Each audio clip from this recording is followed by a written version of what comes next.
token is the smallest unit of code used in a program. ठीक है, सो एक programme में जो स्मॉलेस्ट यूनिट ऑफ कोड आप यूज करते हो उसे हम टोकन कहते हैं, जिसमें 3 मेजर टाइप के टोकन्स हैं, आइडेंटिफायर्स, कीवर्ड्स एंड लिटरल्स। सबसे पहले मैं आपको कीवर्ड बताती हूँ। ऑल्दो हमने कोई भी कीवर्ड अभी तक अपनी कोडिंग में यूज़ नहीं किया है except that type conversion, int और फ्लोट जो हमने यूज़ किए थे, बट कीवर्ड का मतलब क्या होता है। एज यू नो कि पाइथन हमें समझ आती है, it is very easy to learn, general purpose language है, बहुत ईजी आप ये उसको सीख सकते हो। बट कंप्यूटर को तो पाइथन समझ में नहीं आती ना, कंप्यूटर को तो एक ही लैंग्वेज समझ आती है और वो है मशीन लैंग्वेज। सो मैंने आपको फर्स्ट क्लास में भी बताया था कि जो पाइथन है that has to be interpreted. So Python जो है वो इंटरप्रेट होती है मशीन लैंग्वेज में। इंटरप्रेट का मतलब है फर्स्ट लाइन रीड होती है, देन ट्रांसलेट होती है, देन सेकेंड लाइन रीड होती है, ट्रांसलेट होती है, and so on. So your statements are converted to machine language one by one and then they are executed। अब इस पूरी ट्रांसलेशन के दौरान कुछ वर्ड्स ऐसे होते हैं जो आपके ट्रांसलेटर को, मतलब जो इंटरप्रेटर को पहले से पता होते हैं। उसको पता होता है कि अगर भाई ये वर्ड आ रहा है तो इसके बाद ये चीज़ होगी, अगर ये वर्ड है तो इसका मतलब ये है। जैसे कि अगर प्रोग्राम में कहीं पे इफ़ लिखा हो, इफ़ स्मॉल लेटर्स में, मीन्स इसके बाद कंडीशन आएगी। अगर कहीं पे फॉर या वाइल लिखा है मतलब we have to repeat the set of statements. तो इट नोज कि अगर ये वर्ड है तो इसका ये पर्पस होता है। सो इसलिए कीवर्ड्स को क्या कहते हैं, those words which are already defined to the translator that is interpreter. ठीक है, इनको आप किसी और पर्पस के लिए यूज नहीं कर सकते। So these can't be used for any other purpose, किसी भी और पर्पस के लिए हम इसको यूज़ नहीं कर सकते हैं। Can't be use for any other purpose, these are also called as reserved words, इसीलिए हम इनको रिजर्व्ड वर्ड्स भी कहते हैं। So these are called as reserved words. Few of the examples, around 33 के अराउंड कीवर्ड्स होते हैं आपके पास पाइथन में। सो जैसे कि if, keywords are normally in small letters, most of the keywords आप स्मॉल लेटर्स में ही देखोगे। ठीक है, सिर्फ 3 कीवर्ड्स हैं जो आप एक कैपिटल लेटर को यूज़ करते हैं, वो हैं ट्रू, टी कैपिटल है, फॉल्स, एफ कैपिटल है, none, none means no value at all. So none signifies कि कोई भी वैल्यू नहीं है। सो ये तीनों का फर्स्ट लेटर कैपिटल होता है। इसके अलावा आप जितने भी कीवर्ड्स देखोगे वो सब के सब आपके क्या होते हैं, स्मॉल लेटर्स में। सो कीवर्ड में कभी भी कैपिटल लेटर नहीं है, जो भी कीवर्ड्स हमारे पास हैं। सो बहुत सारे कीवर्ड्स हैं, जैसे जैसे आप पाइथन सीखते जाओगे आपको सबका पर्पस पता चलता जाएगा और आप अकॉर्डिंगली उन्हें याद रखते जाओगे कि किस कीवर्ड का क्या पर्पस होता है। ठीक है, so you will be learning it side by side. So ये कुछ इंपॉर्टेंट कीवर्ड्स हैं, टोटल 33 हैं। ठीक है, I will send you the link in the Telegram, not the link, the picture of the whole words. ठीक है, तो वो आज से आप याद कर सकते हो कौन कौन से कीवर्ड्स हैं। और कीवर्ड्स याद रखना ज़रूरी है क्योंकि पेपर में क्वेश्चन आता है, which of the following is not a valid identifier. Fine, अब देखो जो कीवर्ड है वो किसी और काम के लिए यूज़ नहीं हो सकता, मतलब keyword can not be used as an identifier. अब लेकिन बात ये आती है कि भाई आइडेंटिफायर है क्या। हमने प्रोग्राम बनाया था, आपने नोटिस किया होगा, मैंने लिखा था रेडियस इज इक्वल टू, है ना, फिर लिखा था float input and then enter something something, and then I write area is equal to pi into radius. अब ये जो रेडियस है ये नाम है एक मेमोरी लोकेशन का जिसमें डेटा स्टोर होगा। Similar way area is also a name. So these names which we give are called identifiers. तो आइडेंटिफायर्स का मतलब क्या होता है, जो किसी चीज़ को आइडेंटिफाई करने के काम आते हैं। So if it is used to identify something it is said to be identifier. So identifier की डेफिनेशन क्या हो जाएगी, names given to programming units। अभी तो हम शुरुआत कर रहे हैं, ठीक है, लाइक वेरिएबल्स, सो आप नाम दे रहे हो वेरिएबल्स को, वेरिएबल्स के बाद आपके पास बारी आ जाएगी, so names given to programming units like variables, then you will be giving name to functions, you will be giving name to aliases, classes, etc. तो जब भी हम किसी चीज़ का कोई नाम देते हैं तो उसे आइडेंटिफायर कहते हैं। अभी के लिए आप सिर्फ किसका नाम दोगे? वेरिएबल का। अब वेरिएबल क्या होता है? It's a named block of memory. तो मेमोरी में हम रैम लोकेशन तो याद कर नहीं सकते, तो हम क्या करते हैं, हर मेमोरी ब्लॉक को एक नाम दे देते हैं जिसे हम वेरिएबल कहते हैं। So it's named block of memory used to hold data. Value can be modified any time, can be modified any time during the execution, इसीलिए इसको हम वेरिएबल कहते हैं। वेरी हो सकता है any time during execution of the program, ठीक है, उसे कहते हैं वेरिएबल। तो इसका जो नाम देने के रूल्स हैं वो आपको फॉलो करने पड़ते हैं, बट उससे पहले अगर आपने कभी कोई और लैंग्वेज पढ़ी है तो वेरिएबल में हम वैल्यू स्टोर करते हैं, नहीं भी पढ़ी तो भी how do we store the value? We write a is equal to 10 in Python, तो उससे क्या होगा, 10 स्टोर हो जाता है a में। कैसे होता है एक्चुअली में, इसके इंटरनल कैसे काम करता है, मेमोरी में एक जगह बनती है जिसमें स्टोर होता है 10, उसका मेमोरी में एक एड्रेस होता है और वो एड्रेस स्टोर हो जाता है a में। So a is actually pointing to the location जिसमें आपका 10 स्टोर्ड है। और जब आप यहाँ पे लिखोगे a इज़ इक्वल टू 25, सो इस लोकेशन को कुछ नहीं होगा, दूसरी लोकेशन बन जाएगी और अब इसमें इसका एड्रेस आ जाएगा। सो वो इसको पॉइंट नहीं करेगा, इसको करेगा। तो जब आप a को प्रिंट करोगे तो वो 25 प्रिंट करके देगा आपको, ठीक है। So that's how a variable is created. और पाइथन जो है वो जेनरिक है, मतलब आप चाहे उसमें वेरिएबल में स्ट्रिंग वैल्यू पुट करो, चाहे इंटीजर पुट करो, चाहे फ्लोट वैल्यू पुट करो, कोई फ़र्क नहीं पड़ता। It changes the time, it changes the type automatically. So जिस भी टाइप की वैल्यू हम पुट करेंगे वो अकॉर्डिंगली उसका डेटा टाइप चेंज कर लेगा, ठीक है। सो टाइप आपके पास क्या क्या हो सकते हैं? इंटीजर, इंटीजर का मतलब क्या है? Number without the fractional part. अभी हम डेटा टाइप्स डिटेल में करेंगे, I am just giving you a brief introduction. तो integer is number without the fractional part, float is number with the fractional part, string is anything, any collection of characters but it has to be there in quotes, ठीक है। सो कुछ भी हो quotes में होना चाहिए। एक और होता है boolean, boolean is जिसकी वैल्यू या तो true हो सकती है या false हो सकती है, so only two values are possible, ठीक है। सो ये चीज़ हो गई हमारे पास। अब ये जो वेरिएबल है, ठीक है, जो वेरिएबल है इसमें वैल्यूज तो हमने देख ली किस तरह की आती हैं, but you have to follow certain rules, ठीक है। Rules to name a variable, जिसे हम रूल्स फॉर आइडेंटिफायर भी कहते हैं। So rules to name a variable और rules for giving an identifier क्या होता है? पहला, ओनली अल्फाबेट्स, स्मॉल या कैपिटल, अंडरस्कोर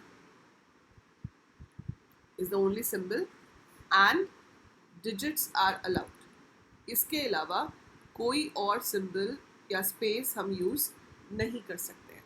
तो हम सिर्फ अल्फ़ाबेट्स यूज़ कर सकते हैं, अंडरस्कोर यूज़ कर सकते हैं एंड डिजिट्स यूज़ कर सकते हैं। उसमें भी जो डिजिट है वो फर्स्ट प्लेस पे नहीं हो सकता। So digit can't be at first place, मतलब आप num1 तो लिख सकते हो, so you can take a variable as num1 is equal to 10, this is perfectly fine. लेकिन अगर आप 1 num इज इक्वल टू 10 लिखोगे तो ये गलत है, ये नहीं कर सकते, ठीक है। No space, no special symbol except underscore. Then these are case sensitive. अगर आपने डिक्लेयर कैपिटल में करा है तो यूज़ भी कैपिटल ही करना है, ऐसे नहीं कर सकते कि लिखे a इज इक्वल टू 10 और प्रिंट करवा दें capital A, that's not possible, that will give you error, so this is wrong, it is case sensitive. And जो पॉइंट मैंने आपको भी पहले भी बताया था कि कीवर्ड्स जो हैं वो नहीं यूज़ हो सकते, keywords can be used as identifiers, तो हम कीवर्ड्स को यहाँ पर यूज़ नहीं कर सकते हैं। ये रूल्स आपको बहुत अच्छे से याद रखने हैं। ये क्वेश्चन कि आप बताइए कि एक आइडेंटिफायर वैलिड है या नहीं, ये 11th में तो पूछेंगे ही, ये 12th बोर्ड एग्जाम में भी 1 मार्क का क्वेश्चन आता है। So it's the first question of your 12th CS board exam जिसमें आपको कुछ आइडेंटिफायर्स के नेम दे दिए जाएंगे और आपसे पूछा जाएगा कि बताओ इसमें से वैलिड कौन से हैं, इनवैलिड कौन से हैं. So this question comes in 12th also for 1 mark. It's very important. In rules को अच्छे से याद कर लो, अच्छे से इनको एनालाइज कर सकते हो. तो अगर आप लेते हो यहाँ पे total underscore salary, this is perfectly fine. अगर आप लेते हो price per unit like this is wrong. At the rate sign नहीं ले सकते. सेलिंग प्राइस के लिए आपने एस डॉट पी डॉट लिख दिया, गलत है. Dot is not allowed. So we have to be very careful while naming the variables. तो ये तो हो गए आपके किस तरह से वेरिएबल्स के हम नाम दे सकते हैं. ये सारे नोट्स आपको टेलीग्राम ग्रुप में मिल जाएंगे. आप अपने खुद के रनिंग नोट्स भी बना सकते हो. एक रजिस्टर बना लो, keep writing the notes with you. And we have a student of the month competition also on the channel, जिसमें जो भी प्रोग्राम आपको होमवर्क में दिया जाएगा या जो प्रोग्राम हम क्लास में बनाएंगे, आप उसे बनाकर उसका स्क्रीनशॉट लेकर विद द आउटपुट इंस्टाग्राम पे मुझे टैग करोगे in your stories. And I also share your story. Plus जिसने मैक्सिमम टैग्स किए होंगे, मतलब जिसने मैक्सिमम कोड सॉल्व किए होंगे इन अ मंथ, उसमें से 3 स्टूडेंट्स को I will be giving some prizes, surprise gift, right. आखिरी चीज़ आज की क्लास में जो हम करेंगे वो है लिटरल क्या होता है. सो लिटरल का दूसरा मतलब होता है कांस्टेंट. ठीक है, constant means same thing. So value which does not change. So it is a value that does not change during the execution of the program. During the execution of the program. So अगर आपकी value change ही नहीं होती है तो उसे हम literal कहते हैं. जैसे आपने पाई आर स्क्वायर फॉर्मूला लिखा, तो उसमें पाई तो पाई ही रहेगा ना, 3.14, वो तो कभी चेंज ही नहीं होगा. अगर मैं सिंपल इंटरेस्ट का फॉर्मूला लिखती हूँ, principal into rate into time upon 100, this 100 is always going to remain 100, है ना. सो बस यहाँ पे क्या है, जो चीज़ सेम रहती है उसको हम कांस्टेंट या लिटरल कहते हैं. वो भी इंटीजर टाइप का हो सकता है, स्ट्रिंग टाइप का हो सकता है, फ्लोट टाइप का हो सकता है. तो अगर आपने 17 लिखा है तो इट्स एन इंटीजर लिटरल. अगर आपने 17.0 लिखा है it's a floating point literal. अगर आपने 17 को कोट्स में दे दिया, it's a string literal. It's not integer now, it's a string. और boolean literal में या तो true हो सकता है या फिर false हो सकता है. So that is literal. That means constant. So वो हो गया आपका कि constants क्या होते हैं. तो आप ऐसे ही इन्हें यूज़ करके कोई भी प्रोग्राम क्रिएट कर सकते हो. So you can create whatever program you want. For example, मुझे आज एक छोटा सा प्रोग्राम बनाना है. मुझे क्या करना है, एक स्टूडेंट के मार्क्स पूछने हैं, नाम पूछना है और उसकी टोटल और परसेंटेज कैलकुलेट करनी है. ठीक है, तो हम क्या करते हैं, फाइल पे जाएंगे, न्यू फाइल पे जाएंगे. जब आप नेम इनपुट करोगे तो आप इंट नहीं लिखोगे क्योंकि नेम स्ट्रिंग होता है. सो हम डायरेक्टली नेम पूछ सकते हैं उससे, ऐसे एंटर नेम. आपको पूछना है मार्क्स, 3 सब्जेक्ट्स के ले लेते हैं. तो मैंने नाम दे दिया सब1. आई थिंक कि मार्क्स इंटीजर होने चाहिए तो मैंने इंट लिख दिया. और यहाँ पर पूछा enter marks in first subject. So ये तो मैसेज है, आपकी पूरी अपनी मर्जी है, आप जो मैसेज लिखना चाहो वो लिख सकते हो. It is not at all compulsory कि आपको क्या लिखना है. Subject 2, subject 3.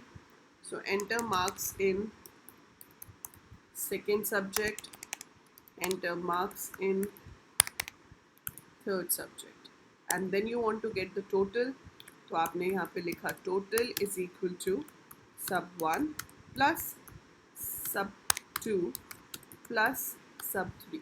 ठीक है, और फिर आप एवरेज निकालना चाहते हो तो average should be total divided by 3 and then I want to print. So हमारा हर प्रोग्राम कैसे काम करता है, हम इनपुट लेते हैं, कुछ कैलकुलेशन करते हैं और फिर प्रिंट करा देते हैं. सो पहले मैंने उसका नाम प्रिंट करा दिया, फिर मैंने प्रिंट करा दिया टोटल मार्क्स कितने हैं, इतने.